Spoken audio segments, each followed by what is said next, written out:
Everywhere at the End of Time is an album meant to simulate the progression of Alzheimer's and other memory loss disorders. It was made by The Caretaker, real name Leyland James Kirby.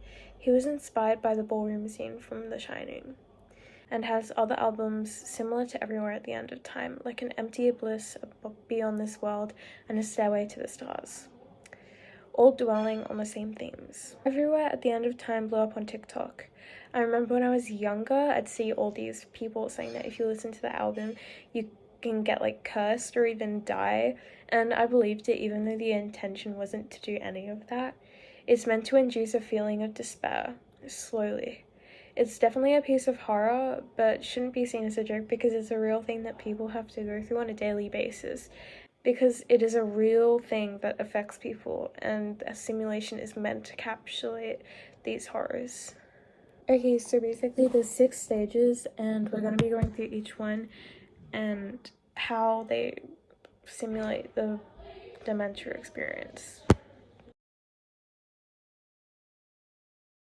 Okay, so I'm in a bit of a different angle right now. I have no makeup on, all natural. But anyway, let's talk about the first 3 stages of the track list. So stage 1 was nicknamed Daydream. The album cover is like this like paper roll thingy. I don't know what the significance behind it is. It's kind of like meant to show that beforehand, like, you know, before the dementia really starts to like kick in, to have like familiar old kind of music. Like there's also some distortion, so it's kind of like cluing to like the beginning, if you know what I mean. Like also the album covers are kind of meant to be like, is kind of meant to represent like how someone with a memory loss disorder like kind of perceives reality. So like at that point in time, like they're able to deduct that like there's like a paper roll, if you know what I mean. Like the objects slowly become more and more like unrecognizable, if you know what I mean. So that's kind of the pattern it's taking on. The next phase is 2, Denial. This is starting to kind of sound like the 5 stages of grief, you know, denial, bargaining, and yeah, I don't know, I'm a psychologist. So in this part of the album, the music starts to kind of like fade out a bit, and it's a bit harder to hear. It's a lot more eerie, and you can definitely tell something's going wrong. The picture of the album, freaky. It's like a flower vase, but like it looks really fucked up, and the flowers are kind of like slowly dying and white. Okay, so then there's stage 3, which is reality. Also, I'll just mention it's interesting how like with the tracks they slowly go for longer and longer, which I think is kind of like a smart kind of way of like manipulating the listener. Short and like flighty, and then all of a sudden it's like you're just like, when the hell will this end? You know. Phase 3, reality, is when like the music starts to be really like harsh and like you can't even really hear the song anymore. It's really that kind of mental struggle part of dementia that's meant to be kind of shown here. The artwork is really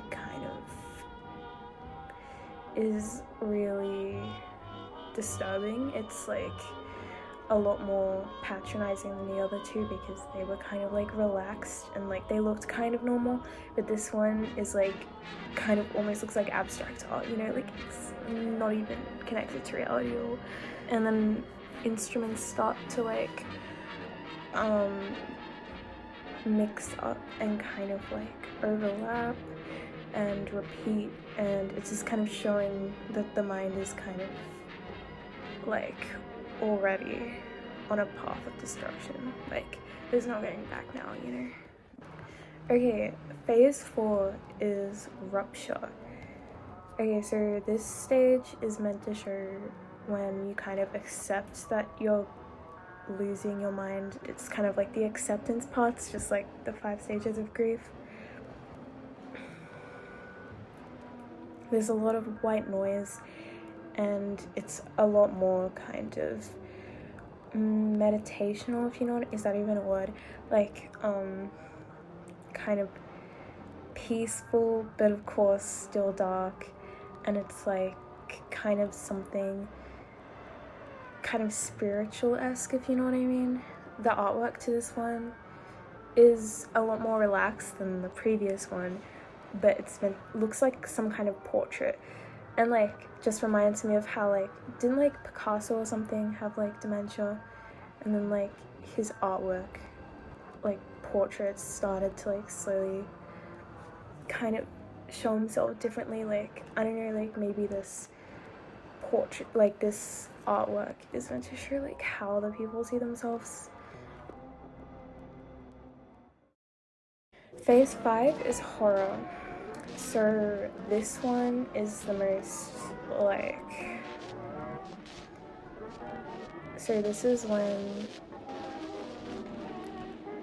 so this is kind of a phase that people who listen to the album, like it kind of disturbs them the most, because like this is kind of the part where it's like really like anxiety inducing and kind of reminds you what you started listening for.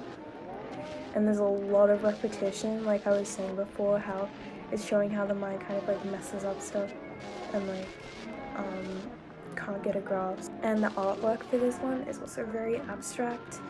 You can't really tell what's going on. It has a pretty heavy shadow, and it's a bit different style, kind of. And then finally we have phase 6, which is Nameless.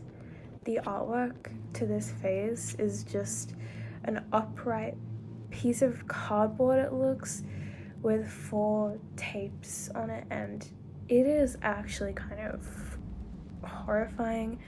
Like just the way that, like the more you look at it, the more like, what am I looking at, you know? So basically at this point of the album, there's basically no music playing. It's just noise, and it's meant to represent the kind of mind shutting off and going silent when you have dementia.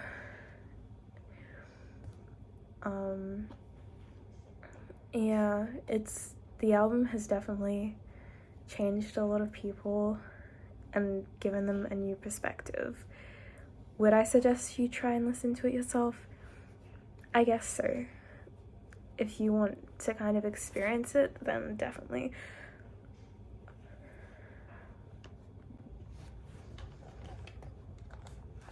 Hello.